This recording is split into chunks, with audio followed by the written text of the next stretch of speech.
എല്ലാവർക്കും സുപരിചിതയായ താരമാണ് മഞ്ജു പിള്ള. കഴിഞ്ഞ കുറച്ച് നാളുകളായി മഞ്ജുവും ഭർത്താവായ സുജിത്തും ഫോട്ടോയിലും വീഡിയോകളിലുമൊന്നും ഒരുമിച്ച് പ്രത്യക്ഷപ്പെടാറുണ്ടായിരുന്നില്ല. അടുത്തിടെ മഞ്ജു പിള്ള പുതിയ ഫ്ളാറ്റ് വാങ്ങുകയും ആഘോഷമായി പാലുകാച്ചൽ ചടങ്ങ് നടത്തുകയും ചെയ്തിരുന്നു.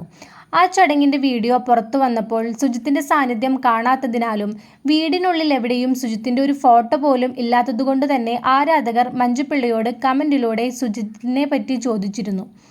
വേർപിരിഞ്ഞോ എന്നുള്ള ചോദ്യങ്ങൾ വരെ ഉയർന്നുവെങ്കിലും സുജിത്ത് ജോലിത്തിരക്കിലാണ് എന്ന് മാത്രമാണ് മഞ്ജു പിള്ള മറുപടി നൽകിയത്. ഇരുവരും വേർപിരിഞ്ഞതായി അഭ്യൂഹങ്ങൾ ഉണ്ടായെങ്കിലും ഇക്കാര്യത്തിൽ ഇരുവരും പ്രതികരിച്ചിരുന്നില്ല. തങ്ങൾ വേർപിരിഞ്ഞതായി ഒരു അഭിമുഖത്തിൽ സുജിത്ത് വാസുദേവാണ് ഇപ്പോൾ പ്രതികരണം നടത്തിയിരിക്കുന്നത്.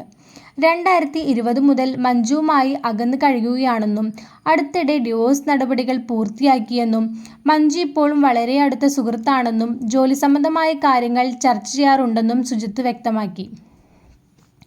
മഞ്ജു പിള്ളയുടെ അടുത്ത കാലത്തെ സിനിമയായ ഹോം, ഫെലിമി, പ്രിൻസ് ആൻഡ് ഫാമിലി എന്നിവയ്ക്ക് ലഭിച്ച പ്രശംസയെക്കുറിച്ചും അതിനുശേഷമുള്ള നടിയുടെ ഉയർച്ചയെക്കുറിച്ചുമുള്ള ചോദ്യത്തിനാണ് സുജിത്ത് വ്യക്തിജീവിതത്തെക്കുറിച്ചുള്ള മറുപടി നൽകിയത്. കൂടാതെ തന്നെ മഞ്ജു പിള്ള ഇപ്പോൾ വേറൊരു ജീവിതത്തിലാണെന്നുള്ള ന്യൂസുകളും വരുന്നുണ്ട്.